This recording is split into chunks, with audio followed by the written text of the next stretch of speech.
Hey guys, welcome to Plays, and welcome to another of my Devblog videos on my translation project of Nanatama Chronicle of Dungeon Maker, or as I like to call it, Dungeon Maker 3, as that's essentially what it is anyway. Okay, so in the previous video it was all focused on the town segments, getting this place ready to the point of the first major milestone that I wanted this project to get to, where everything leading up to the ruins was translated. So that's done. I mean, not including the rulebook entries, that's the only thing that I haven't done. So, this one, for Devblog 5, for the next entry. So that now takes things into the ruins, which I have started to work on. Now, I'll note ahead of time that much of the work that's been done is mainly in the back end, like in the menus and stuff that become available in the dungeon itself. Or the ruins, I should say, because that's the first thing you gain access to. But as you can see here, I have translated the first few pop-up information tips or tutorial thingies that come up when you do enter the ruins. So as you see, there's this one here. There's also one here. Now, unfortunately, if you see the ruins thing around here, I can't translate that because it's an image. So anything that's image-based, that's beyond my level of like having to rip images out of like I'd have to find where it is and translate it. That's a later on thing, maybe. Anyway, if you can see already from the interface down in the bottom right-hand corner, down here, this has now been translated, so you can, it gives something of a more Englishy version anyway. So now we at least know that if we press the square button, that brings up the command menu. And in the dungeon, we have a couple of differences in the way the menu works. One thing, when we go into the magic screen, we get this pop-up, that's been translated. And we can so use magic if we wish to. So for example, if I go and use the thunder spell, it uses the thunder spell. Pretty self-explanatory. And in the dungeon, just like in Dungeon Maker 1 and 2, you gain access to the options screen. And this is something I spent quite a bit of time on trying to get translated. Unfortunately, the amount of letters I had only allowed me to do options in that way. But you've got the tooltips anyway in the bottom right-hand corner telling you what you're going into. Anyway, so now we have the option screen, which has now been translated. Before, this was all in kanji Japanese. So you'll notice as we go through here, we can set the type of minimap we want. Do we want no minimap? A width area of the player, so just where it does a very short area around where the player currently is. A more slimmed down version that reduces in size when the player is in battle, or showing the entire minimap, which is the way I like to go, where it just shows the whole thing from the get-go and that's what you see. Next thing is the display of enemy HP, so when enemies pop up on screen, do you see a health bar or do you not? Next is the battle camera, where the map will actually zoom in when you're in battle or not. Another one for camera moving automatically, so this is concerning camera movement. And the next is camera direction, so when you go to rotate the camera around, how that is done.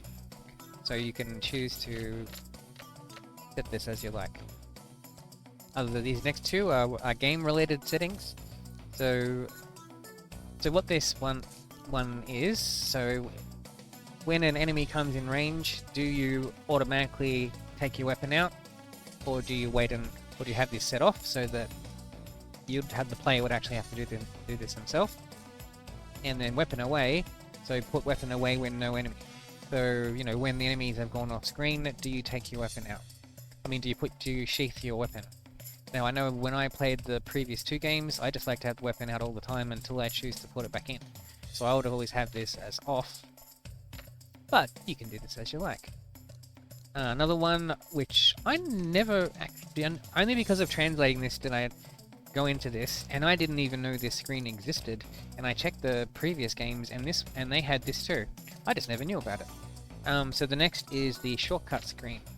So from here you can bind things to specific keys. So say I want to bind my thunder spell to the square button, I can do so. Unfortunately, you can't, or at least I haven't seen it give me the option of binding multiple spells. Like, for example, it's showing the slot for the circle button as empty. I'm guessing maybe later on when more spells are available, maybe you'll gain access to be able to chuck another one on the circle button. Maybe, but then again, circle button is to sheath your weapon. Oh no, it's to attack. So, anyway, so that is translated. So that's translated too. Let me see. I'm just going through, because I keep track of all the things I did.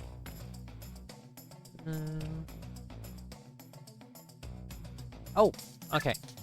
Now, the rest is related mostly to gameplay. Well, actually, firstly we have the shortcuts menu, so if you remember that where we were just a moment ago.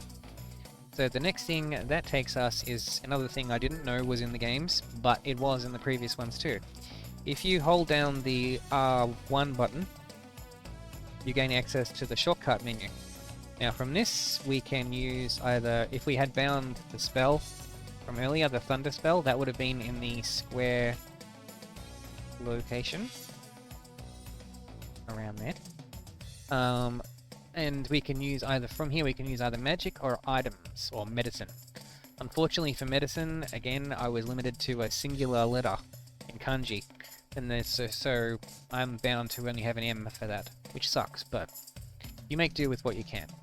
Anyway, from here we can use spells immediately without having to go through the command menu. So from here we can just say I want to cast Thunder. Whoops. Let me do that again. Like so. Or, if I want to use an item I have, and here is another screen that's been translated, we can use items from here. So say I want to use the small potion, then I use that here.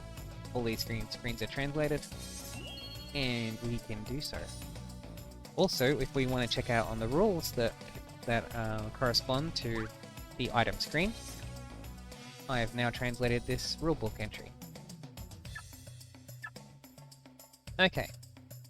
Now, amazingly, so I've spent several days doing this just on my off time, and yet, you know, when you go to show it, it's so quick to go through. Anyway, so that's the menus, that's the... I'm trying to think if there's anything else. Oh, rotation menu.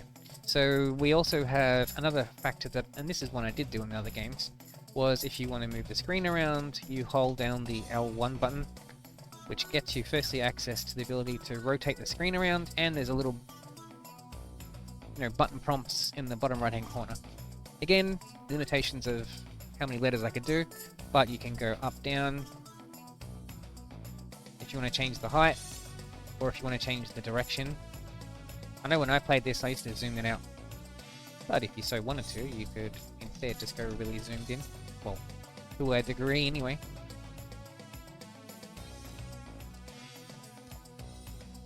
Okay. And you can choose the option you like. So if you want to go usual, which was like default, we can press the square button. If you want it to center on the main character on their current angle, you can do it like that, or we can straighten like that. So that is the main menus. The good side is with every one of these I translate, this gets this game into a much more playable state. So I'll note that I would say the game's still not technically playable because I haven't done the dungeon level yet, but I would say it's almost there. I have to see what things are like once we get to the dungeon part, but that's a later on thing. My current milestone that I'm currently aiming for is just to get all of the ruin part of the game done, as in the first time you visit. Oh, also, the first time that you come here, it adds an extra entry into your journal. So now we have ruin entered. Alright. So next up we go for our first battle. Which previously when I showed this, it was totally in Japanese. Now if we go out here, we have our first little tutorial of sorts. Concerning, monsters attack on site. You need to defeat a monster to register it in our file, as in your research file. Ready weapon, circle is to ready weapon and attack, so attack the monster.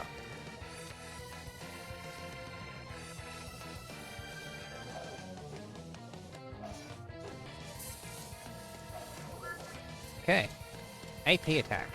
Normal attacks will raise your AP gauge. Now this is a feature that is unique to Dungeon Maker 3.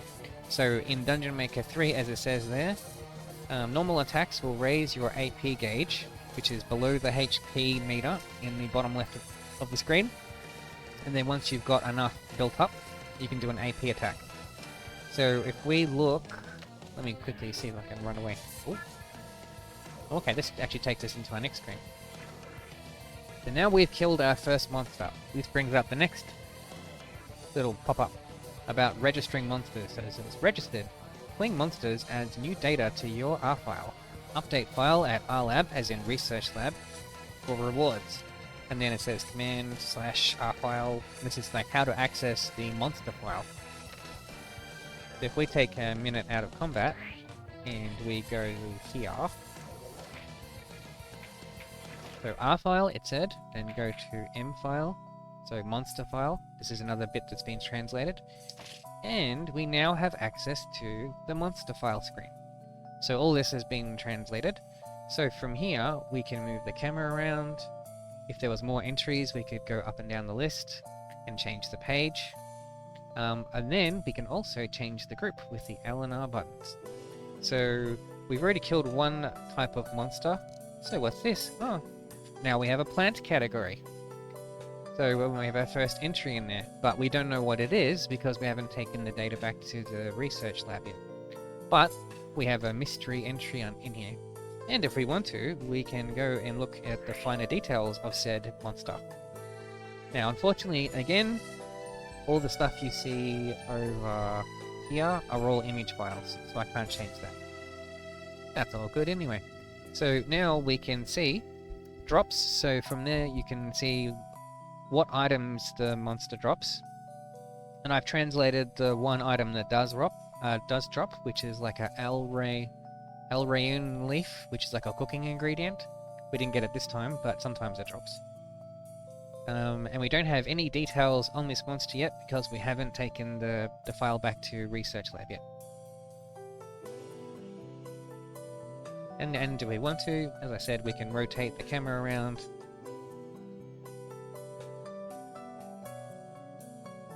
It says we can go up and down. I'm guessing that's if there was detailed information on the monster. I'm guessing.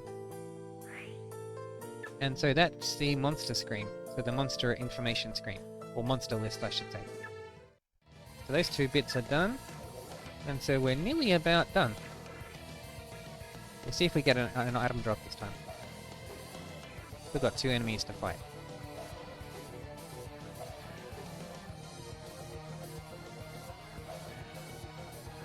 Nope. Okay. No item drops. And so that is the extent of the current work. Even getting that much done has taken quite an extensive amount of time for something that takes such a short amount of time to showcase. Alright. So after this, what I'll be working on, and I plan to take a break after this because I've been working on this every day. So I'm going to take the recommendations of some of you that I'm going to take a break and I'm just going to do some gaming for a day or two. But I just wanted to showcase what's done. So the remainder of what's left for the second milestone on this project isn't really that much. Basically when you get here, we get this first bit of the player talking to themselves, I'm guessing. Saying something about who knows what. But that will be known as time passes. I think if I try right now... Oh, there we go, there's another menu option. Okay, that's something else to translate at a later point too. I'll have to see if I can translate what's up in the top left corner up here. I'm guessing that's saying something like elevator. I'm guessing. And we also, most importantly, we have this down here to translate. Now I've done a little bit of popping some of these into Google Translate, and so what it appears is that the character here is called a orb character. And you gain a whole set of them as the game progresses, I think, which would make sense for some of the stuff later on. So, I have no idea what is being said here.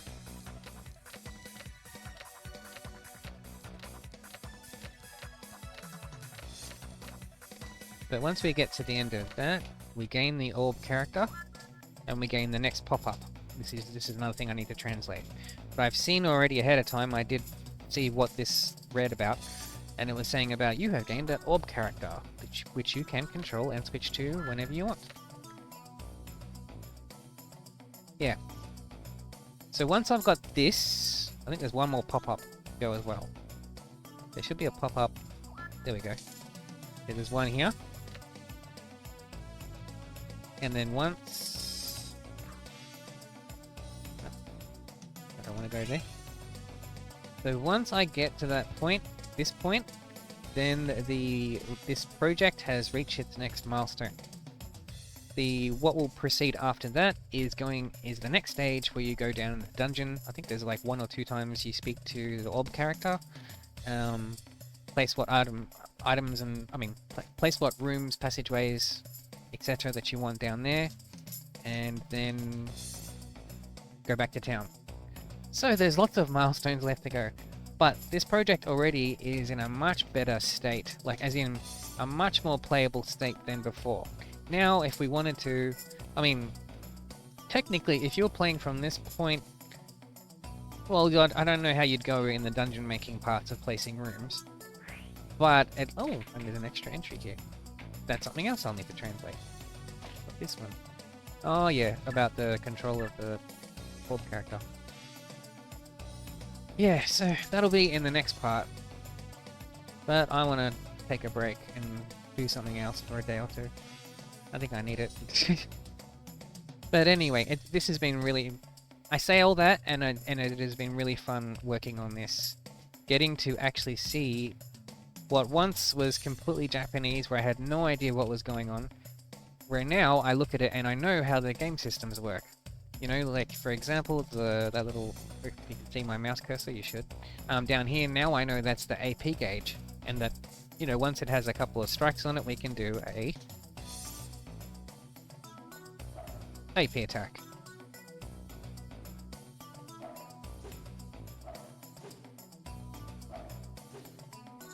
Okay. So unlike the previous games, it looks like... In the other ones you could do combos, where you'd be like, attack, and then hit the triangle, and then do a sweeping move or something. It looks like you can't do that in this one. But at least now we know what the majority of the menus all mean. So now I know that circle readies the weapon, X puts it away. As I said in the previous video, having the previous games as a point of reference has been immeasurably helpful. Because at least I can go to them and have it in full English and see what they say for those things. Like when I'm going through the menu, if you see where it says check your items, display player status, all those kind of things, like I call those the tooltips. And even what they use as their descriptions for things. I've got that as a point of reference, where even if I can't fit it in the size, at least I've got some kind of base thing, and I can go, alright, this game has it called this, and the other games had it called that. Which one is the smaller one that can possibly fit the length? So these are all good things anyway. Curious. Oh, there's another entry in there. Okay. So anyway, that is the state of things. I hope you have found this interesting for the current state of the game. And in the next video, definitely the ruins will be finished. And that will be the next big milestone of this project reached. After the ruins are done, and the milestone after that, which is to complete the dungeon side, I was going to say that the game would be in a playable state by then, but not yet, because I still need to do the first return back to town, because there's a couple of places that, as of the point of where I translated up to, didn't have store options, but they do gain it later, like the build material store, the research lab, and I think the fortune teller, because slash psychic. From there you can buy spells and things, I think, later on, so that'll be a later on thing. Okay, so as I said, there's the state of things. I'll see you guys in the next Devblog video. Until then, guys, have a good one.